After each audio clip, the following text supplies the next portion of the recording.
Hey mga ka-EA, support today's video. Today is Friday, loading basketing day ng ating first lap derby All World category sa BBC Manila. So ang update, so alas 7 ng umaga, tapos na tayo magkasikaso ng kabuuang lop natin, especially yung mga breeders na may YB at yung mga naibaklas na rin natin. So marami na rin tayong mga naibaklas. Pagbawas na rin tayo ng mga ilan-ilan na mga breeder natin. Meron pa tayong mga available na YB for out na last clutch ng mga naisa lang natin, which is yung lahi ng Japan ni Sir Longhair, lahi ng Louis Chu White Vandenbroek dito sa baba. Ayan, itong dalawa. Last clutch na nila yung pares, tapos baklas na. Tapos may iiwan natin na breeder, tatlo. Tatay ni Batusay, si Lady Minato, tsaka si Frankie Boy. Tapos itong si Batusay. Ayan. Meron silang latest na pisa dito, pasuksok. Ilalaro sa Kalapatids OLR. Ayan. Maraming salamat sa tiwala. Yung susunod na clutch nila, doon ako kukuha ng pang MacArthur kasi wala na naka-line up dyan. Tapos magbe-breed din tayo ng at least dalawa or isa pang backup if ever magkaroon ng casualties dun sa mga in-entries natin sa mga OLR na mga sinalian natin. So dito naman sa may Flyers Loop na may ilalim din tayo na mini stock bird loop is ito yung pasoksok din sa atin na i-deliver by second batch by May 13. Kulang pa to ng isa kasi hindi pa naiwawala yung kasama nila, nandito pa. Pero pawalay na to by next week. No, 7 to 10 days pwede na iwalay ito. So tamang-tama lang yung edad para maipa-deliver natin. Pwede na rin ma-viewing. Actually may mga naka-viewing na rin tayo dito. Yung first batch ng ating Abuyog Cup. Ayan, may tatlo tayong YB dyan. So idadagdag natin dyan yung isa na nandito. Ayan, so mag-nestmate dito yung isa, pasoksok yung isa pang Abuyog Cup. So total of 4 yung Abuyog Cup na singsing natin dyan. Meron pa tayong inaantay na possible pasoksok natin kay Sir Dennis Palma pero wala pong update. Ayan, magandang umaga po Sir Dennis Palma. Tapos meron tayong tatlong singsing pa ng MacArthur banded or MacArthur band na naka-line up sa mga susunod na ipipisa nila. Ayan, so itong tatlong breeders na lang na to yung ating nakakasa. The rest, lahat nakapagpahinga na. Tapos ito, ayan, last clutch na nga. So ito yung ating pabaon ngayong Friday. Actually, initial pa lang to. Wala pa yung mamayang gabi sa basketing night. So, ito is umaga. Magbibigay na tayo agad ng isang champion pills saka power pills. Ayan. Ayan. Pares gawa ng victory. Ayan.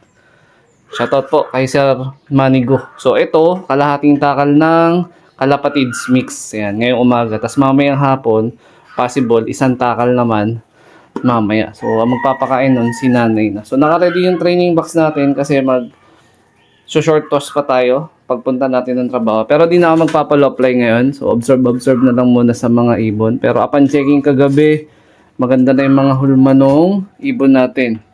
Ito, pagpalagay ko, nasa okay na. Sabi nating 100% condition na. Pero dito, medyo medyo worried ako dito kay Sexy Blue. Ayan. Meron ako mga nakikita sa kanya na mga hindi ko nakita ng mga nakaraan na mas maganda yung niya, yung condition niya na last time. Pero ngayon, kung kailan pa magba-first lap derby, para nakikitaan ko siya ng alanganin na itsura. Pero sana, pag natapos ng first lap at sana makapag-lock tayo, yun, bumuti na yung lagay niya. Kasi mahaba-haba pong karera ang kanyang tatahakin. 7 laps derby. Kasi ang plano natin sa kanya, entry ng Old Bird, entry ng Young Bird, tsaka entry din ng TDFC. Ayan. So, actually, sinulat ko na yung lineup nung lahat ng lap natin, no? Sa Summer North Derby Race. So, first lap natin, Rosario La Union. So, Red Bar and Sexy Blue. Second lap, Bawang La Union. Red Bar, Sexy Blue. Tagudin po ang third lap. Bigan, Ilocos Sur. Tapos, Tugigaraw. And then Apari. At para sa last and final lap, Santa Ana, Cagayan. So nakasulat na dito, ididikit na lang yan yung mga sticker na maiuuwi nila after ng karera. So hopefully lahat mauwian nila sa tamang oras. Ayan. Tapos yung nakakasa natin, ito na lang. Si Batusay, cross kay Lady Raiso, Weapon X, Cross, Jel Dilema, Direct Sir Dennis Palma, Frankie Boy, Cross, Lady Mina to yun. So tatlo na lang. Yung nakakasa. Ito kasi yung Japan, tsaka yung Louis Chu is last clutch na nila yan. So after nyan, pahinga na sila. Tama po ba yun? Mga kalapatid sa Red Bar. Ayan. Entry din to ng Old Bird, Young Bird, tsaka ng TDFC. Kahit pa paano, maganda na rin naman ang katawan. Pero base sa hipo niya, hindi talaga siya big tank. Halos kaparehas na lang ng katawan yung yung tatay niya. Acquire natin yun kay Sir Michael Tolentino. Binigyan ko na siya ng champion pills siya ng power pills. Tapos maya lang ng konti, magpapakain na tayo. A few moments later. So ito naman yung system ni Sexy Blue. Medyo nakikitaan ko lang siya ng kakaiba. Medyo nawiwirdohan lang ako dun sa Pero malakas naman siya kumain. Kaya lang pagka naka-perch kasi siya, parang maangat yung balahibo niya dito. Wala naman ako naririnig na halak or anything sa kanya. Wala naman one eye gold. Okay naman yung droppings. Yan.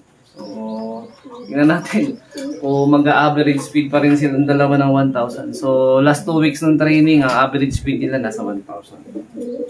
Sana pagdating ng first lap sa Sunday, ganun din.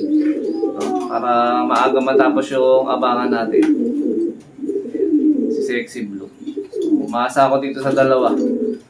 75 years later. Okay tayo mga ka-EA, 7:30 AM. Ayan, pwede na siguro tayo magpakain. Total, kalahating taka lang naman to. Ayan, kakarampot. So, konti lang bibigay ko. Gawa na magpapa-short toss tayo or magsi-short toss tayo mamaya. Tapos, plain water lang umaga hanggang hapon.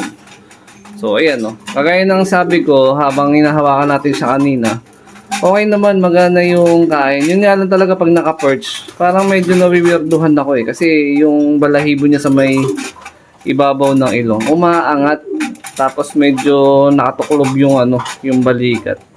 Pero based naman sa appetite, tsaka pag sino-short toss ko siya, maganda naman ng ang pitik. May lakas naman. Kung tutusin, mas may pitik pa nga yung pagaspas niya kumpara dito kay Red Bar. Nakala mo walang kinain. So, tingnan natin kung ano mangyayari sa ating first lap all good.